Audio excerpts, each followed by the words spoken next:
people known about. And if you look at the display board there, you'll see a footprint of the outline of the building.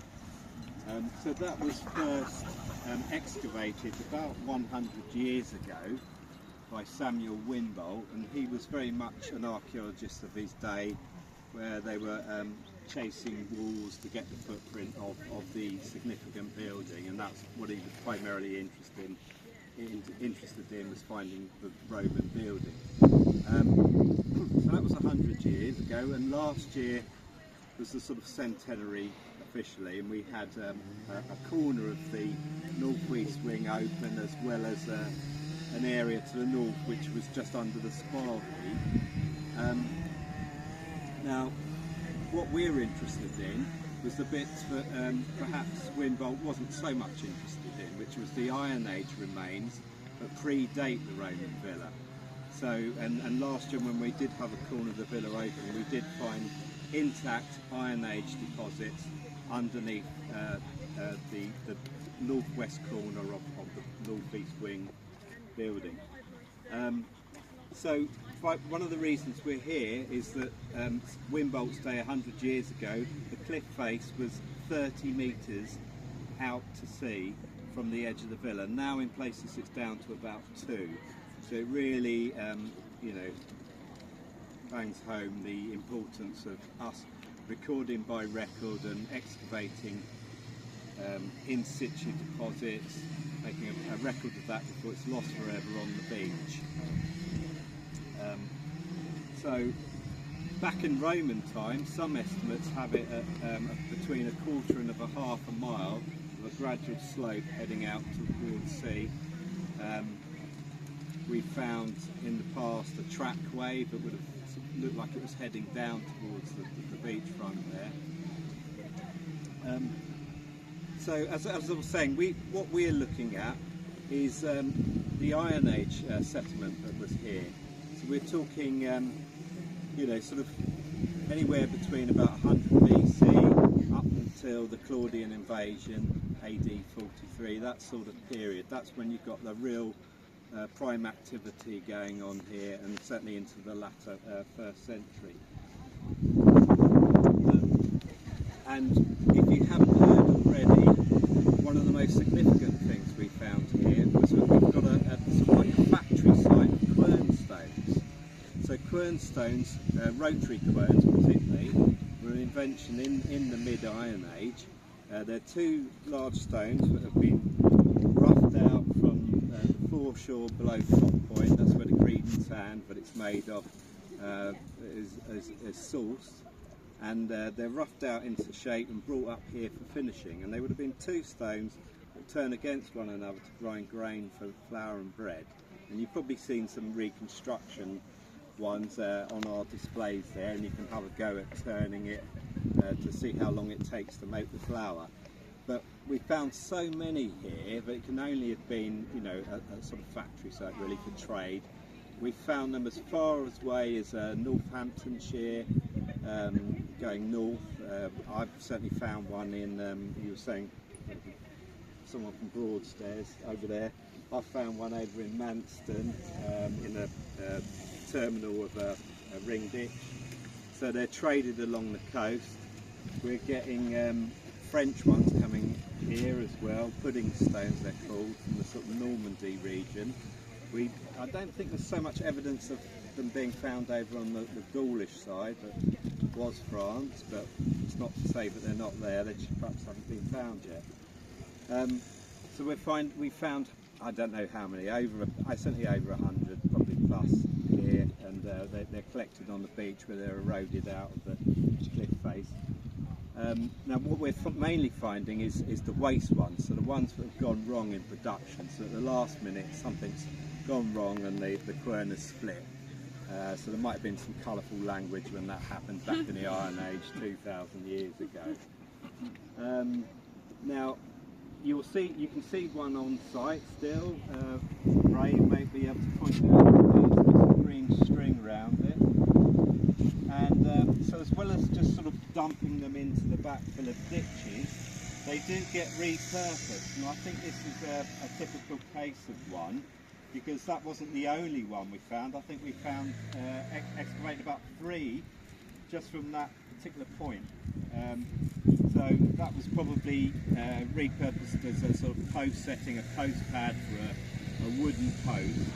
And perhaps there's 4 post holes up here towards this yellow keg. Now here, yeah. So in the past we've found that arrangement of post holes before, and they've had a quern stone laid flat in the base, and that really sort of gives us that evidence of that post pad for a wooden post setting. We think they might be like granary stores, and this may be another one we've uncovered this year, so keeping the grain above ground so it doesn't spoil. Sometimes they bury them in silo pits underground as well, but not here. What else have we got on the site? Well, just to tell you about the evidence of people from the Iron Age. We haven't found them this year, but in the past we have found evidence of their roundhouses, so the houses they used to live in. A lot of the material was organic, so it would have rotted away, and we've got no evidence left of that.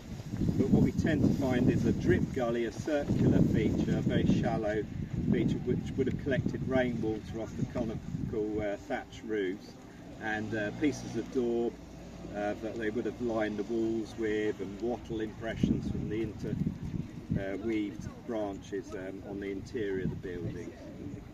Oh, he's got his little map there. I think I've got one as well, so those of you who want to see that. So this is what we've traced since 2015. So about the front of those cars is where we've been excavating from.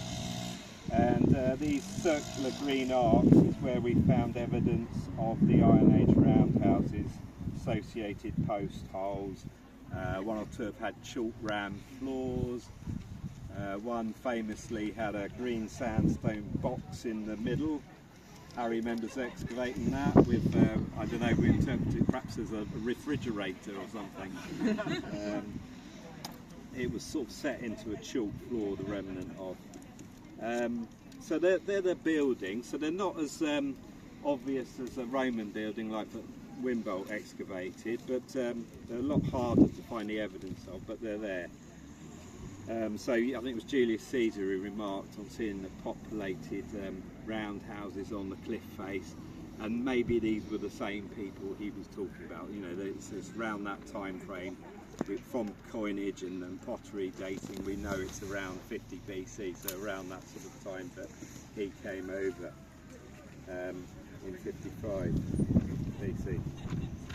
So I may have a sort of artist's idea of what they would have looked like. So this may have been an idea of the Iron Age settlement back at that time before the Romans started building their thatch villas.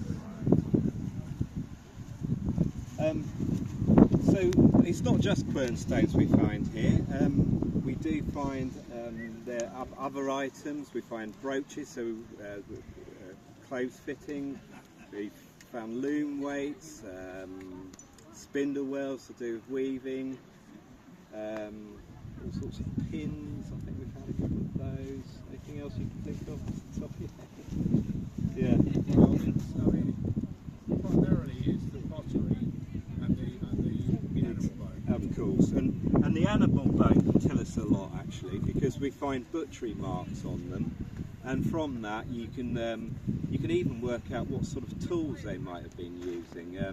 Somebody's done a study on them from this site, suggests that they've imported the Roman techniques of butchery just from the sort of the marks that are left on the bones. So there was obviously communication going on for a long time between this side and Gaul, and certainly imported wares, so fancy pottery, bits of amphora, which would have contained wine or oil.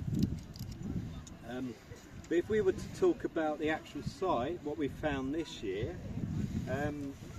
the most obvious thing on site is this enormous ditch. Now we've only excavated it in 3 slots, so this is the corner of the ditch. It's coming this way and then heading down slope just to the right of those red survey boxes. It's a very deep V-shaped profile. It's probably some sort of enclosure ditch. So it was enclosing an area, perhaps to keep livestock in, or perhaps it was for some houses that were in this area. So that's a very significant feature.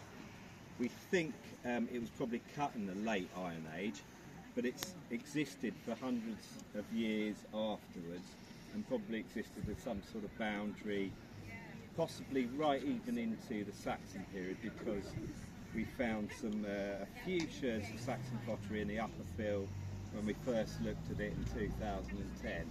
It's certainly got Roman material dumped in there, but I think when we look at the pottery in the lower fills, we'll probably find sort of late Iron Age pottery exclusive from that bottom section. So as well as that, and we've worked this year, we've really understood better the sequence of ditches. So it's a very short time period, archaeologically speaking, this site. The main activity only covers about 200 years, which is really difficult to distinguish from just looking at pottery alone, because it's all roughly the same date. So that's where the archaeology is really important. We have to study which ditch is later or earlier than the other ones, and that way we can really build our story within that 200-year period. Yeah, so that's been really good this year, because we've had some fantastic students and volunteers who've recorded those important sections. But yeah, I mean it's certainly building a good picture now. So since 2015 we've been working down the slope, and as I say, that ditch is just coming. We're working in this area, and it was just coming in there, so it might relate to another ditch we found in 2010, so it might be a large enclosure. But we've also got this ditch running down the slope towards Ilya in the high side, and we think that one's a bit later, so that's back to probably towards the end of the 1st century, so it may have associations with the early parts of the villa, which were built in sort of 1890. So it's all adding wonderfully to our understanding of this fantastic site. There is earlier material here, so we're getting artefacts from the Old Stone Age, the Paleolithic, Mesolithic as well, the New Stone Age, but not settlement evidence or features. We're just finding the odd flint, so sort of passing through. But as I say, the main real period here is late Iron Age, with a quern stone industry and evidence of houses as well. That's it in a nutshell, really. So, I mean, if anyone's got any further questions they'd like to ask me, I'm quite happy to answer anything, even if it's silly. I don't mind. Yes, Harry. On the plan of the whole site, you saw these sort of this one. Yeah. What's your feeling for this? Quite deep square blocks, don't they? Really. Indeed, yeah. So I don't. It's difficult to say. I mean, they're not huge.